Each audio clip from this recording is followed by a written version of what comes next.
नमस्कार सभी समस्त छात्रों को मैं डॉक्टर कौशल किशोर गोठवाल आप सभी का हार्दिक स्वागत करता हूं। अंतर्जाल के माध्यम से संचालित इस स्नातक प्रथम वर्ष के द्वितीय प्रश्न पत्र की ऑनलाइन कक्षा में आप सभी का हार्दिक स्वागत है।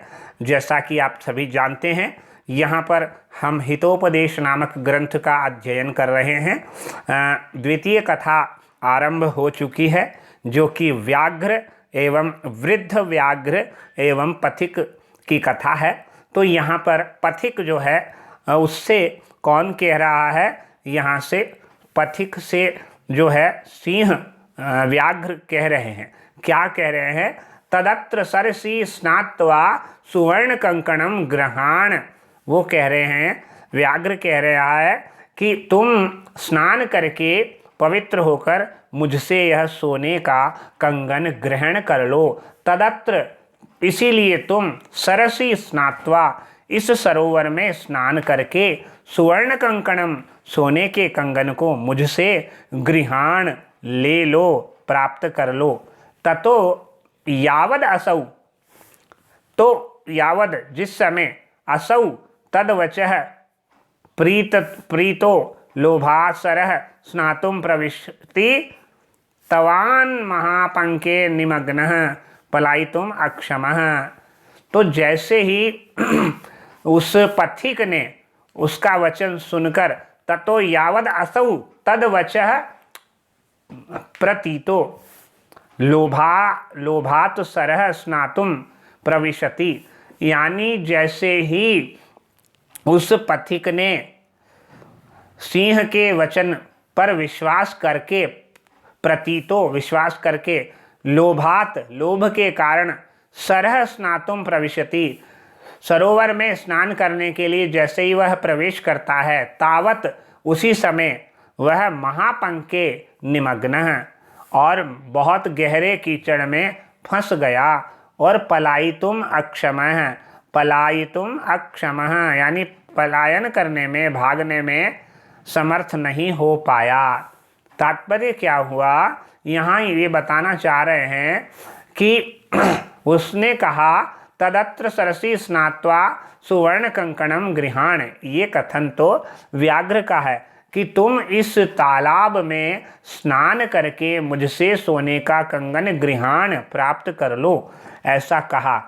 तो व्याघ्र के जब ऐसा कहने पर, ततो व्याघ्र के ऐसा कहने पर, यावद जब, असौ पांथः जिस प्रकार, जैसे ही उस पथिक ने, तदवचः प्रतीतो उसके वचन पर विश्वास, व्याघ्र के वचन पर विश्वास करके, जैसे ही पथिक ने व्याघ्र के वचन पर विश्वास करके लोभ के कारण सरह स्नातुम, लोभ के कारण उस तालाब में नहाने के लिए प्रवेश किया, तावद उसी समय वह महापंके गहरे कीचड़ में निमग्न फंस गया, धंस गया, और वह पलायितुम अक्षमः, और वह भागने में भी समर्थ नहीं हो पाया। कौन नहीं हो पाया? वह पथिक बाहर निकलने में और भागने में भी समर्थ नहीं हो पाया। उस समय क्या हुआ? पंके पतितम दृष्ट्वा व्याघ्रो अवदत, कीचड़ में पतितम दृष्ट्वा, कीचड़ में गिरे हुए, कीचड़ में फंसे हुए उस पथिक को देखकर, दृष्टवा व्याघ्रो अवदत, बाघ ने कहा, आहा महापंके पतितो असी, अरे तुम बहुत दुख की बात है, तुम बहुत गहरे कीचड़ में फंस गए हो। महापंके पतितो असी, तुम बहुत गहरे कीचड़ में फंस गए हो। अतस्ताम अहम उत्थापयामी, अतः मैं तुम्हें उस कीचड़ से बाहर निकालता हूँ। अतस्त्वाम, इसलिए मैं तुम्हें, अतस्त्वाम अहम, इसलिए मैं तुम्हें, उत्थापयामी, तुम्हें बाहर निकालता हूँ। इति उक्त्वा, ऐसा कहकर, शनैः शनैः उपगम्य, धीरे धीरे उसके पास जाकर, किसके पास जाकर? उस पथिक के, शनैः शनैः उपगम्य, धीरे धीरे उस पथिक के पास जाकर, तेन व्याघ्रेण, उस व्याघ्र ने, उस बाघ ने, धृतः स पांथो, उस को पकड़ लिया। व्याघ्र ने उस धृतः पकड़ लिया, धर लिया यानी पकड़ लिया, किसको? उस पथिक को व्याघ्र ने पकड़ लिया। सब पांथो अचिंतयत, और अब जब वो व्याघ्र के द्वारा पकड़ लिया गया तो वह पांथो अचिंतयत, तो उस पथिक ने सोचा।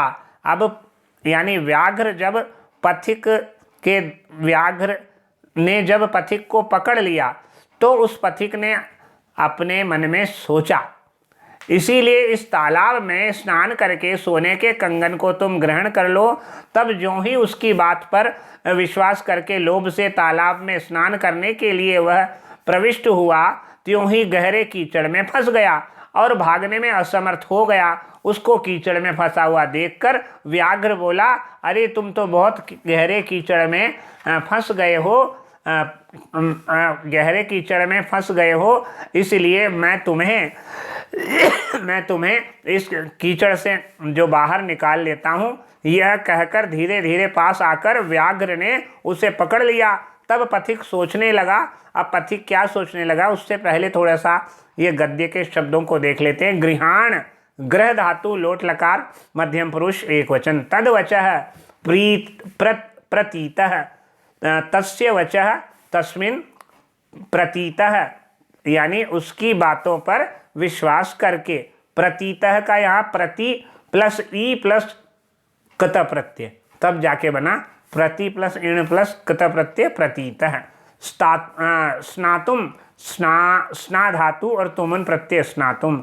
महापंके, महांच असौ पंकः कर्मधार्य महापंके तस्मिन्। निमग्नः, नि उपसर्ग मस्ज धातु और कत प्रत्यय। पलायितुम यानी पला प्लस अय प्लस तुमुन पलायितुम, और फिर उसके बाद उत्थापयामि, उद प्लस स्था प्लस णिच लट प्रथम पुरुष मध्यम उत्तम पुरुष एक वचन उत्थापयामि। उद उपसर्ग है, स्था धातु है, णिच प्रत्यय है और परस्मै पदी में लट लकार उत्तम पुरुष एक वचन। उपगम्य, उप प्लस गम प्लस ल्यप, उपगम्य समीप जाकर। धृतः, धृ धातु और कत प्रत्यय पकड़ लिया। और अचिंतयत, चिंत धातु लोट, चिंत धातु लंग लकार, चिंत धातु परस्मै पदी लंग लकार और प्रथम पुरुष एक वचन। अपठत, अपठताम, अपठन, अचिंतयत, अचिंत, तो चिंत प्लस लंग लकार। ठीक है, अब यहाँ पर ये हो गया। अब क्या सोच रहा है पथिक अपने मन में, वह श्लोक देखिए। न धर्मशास्त्रम पठतीति कारणम न चापि वेद अध्ययनम दुरात्मनः स्वभाव एवात्र तथातिरिच्यते यथा प्रकृत्या मधुरम गवाम पयः। देखिए, व्यक्ति का जो स्वभाव होता है उस स्वभाव को मनुष्य कभी नहीं छोड़ता है। दुर्जनों ने धर्मशास्त्र पढ़ा है, केवल इसी कारण से नहीं वेदों का अध्ययन किया है, इसी कारण से भी उन पर विश्वास नहीं करना चाहिए। जैसे वस्तुतः स्वभाव प्रबल होता है, स्वभाव जो मनुष्य का वो प्रबल होता है, बहुत बड़ा प्रभाव होता है उसका। जैसे गाय का दूध स्वभाव से ही मीठा होता है, उसी प्रकार दुष्ट भले ही कितना भी ज्ञान आर्जन कर ले, कितना ही शास्त्र पढ़ ले, लेकिन वह दुष्टता नहीं छोड़ता है, क्योंकि दुष्ट का स्वभाव दुष्टता है। मानव का स्वभाव मानवता है, उसी प्रकार दुष्ट का स्वभाव दुष्टता है। उसी प्रकार यहाँ पर ये गाय का उदाहरण दिया है कि जिस प्रकार गाय का दूध स्वभाव से मीठा ही होता है, तो ये यहाँ पर बताया गया है। न धर्मशास्त्र, ये लिखा है न धर्मशास्त्रम पठति इति कारणम न चापि वेद अध्ययनम दुरात्मनः। ये दो कारण दिया है कि दुर्जनों ने भले ही धर्मशास्त्र का अध्ययन कर लिया, पढ़ लिया है, या किसी कारण से ये वेदों का भी अध्ययन कर लिया है, ये दो बात है। इन्हीं कारण से, इस कारण से भी उन पर विश्वास नहीं किया जा सका। विश्वास कारणम, उन पर विश्वास नहीं किया जाना चाहिए। भले ही वो कितने ही ग्रंथों का अध्ययन कर ले और भले ही वह वेद शास्त्र भी पढ़ ले, ये दो बात है। न धर्मशास्त्रम पठति, पहला तो कारणम, और दूसरा कारण वेद अध्ययनम दुरात्मनः, यानी दुष्ट व्यक्ति भले ही वेदों का अध्ययन कर ले या भले ही धर्मशास्त्र पढ़ ले, स्वभाव एव अत्र तथा अतिरिच्यते, क्योंकि स्वभाव ही प्रबल होता है। जैसे यथा प्रकृत्या, जैसे स्वभाव से, मधुरम मीठा ही होता है। पयः, किसका पयः? गवाम पयः। जिस प्रकार गवाम पयः मधुरम, जिस प्रकार गाय का दूध मीठा ही होता है, वैसे ही दुष्ट का स्वभाव दुष्टता करना होता ही है। तो धर्मशास्त्र पढ़ता है, धर्मशास्त्र उसने पढ़ लिया है, अथवा वेदों का अध्ययन जिसने कर लिया है, इसी कारण से, भले ही ये कारण हो, इसी कारण से भी उन पर विश्वास नहीं करना चाहिए, क्योंकि वस्तुतः स्वभाव मनुष्य का हो या किसी भी पशु पक्षी का हो, वह स्वभाव परिवर्तित नहीं होता है, वह अपरिवर्तनशील होता है। इसलिए वस्तुतः स्वभाव अतिरिच्यते, प्रबल होता है।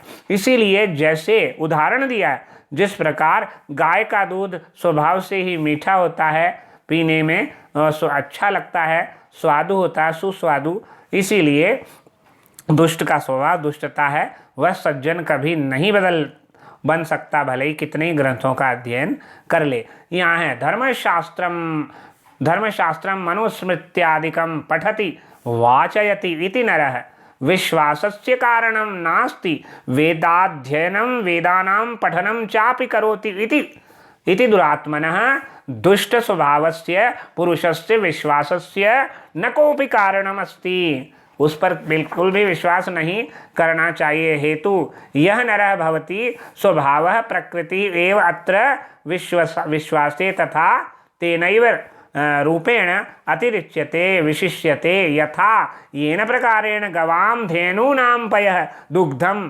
प्रकृत्या स्वभावेन मधुरं सुरसं भवति, अर्थात दुर्जनानां स्वभावः कदापि न मुञ्चति, ते सदा दुष्टमाचरन्ति इति भावः। यहाँ पर धर्मशास्त्रम धर्मस्य शास्त्रम षष्ठी तत्पुरुष दुरात्मनः दुष्टः आत्मा यस्य सः दुरात्मनः तस्य वेदाध्ययनं वेदस्य वेदानां वा अध्ययनं षष्ठी तत्पुरुष अतिरिच्यते। अति प्लस रिच प्लस अति प्लस रिच प्लस लट्लकार प्रथम पुरुष एक वचन। प्रस्तुत श्लोक में वंशस्थ छंद का प्रयोग किया गया है, बड़ा श्लोक है। वंशस्थ छंद के प्रत्येक चरण में 12 वर्ण होते हैं, जो क्रमशः जगण तगण जगण और एक रगण के क्रम से होते हैं।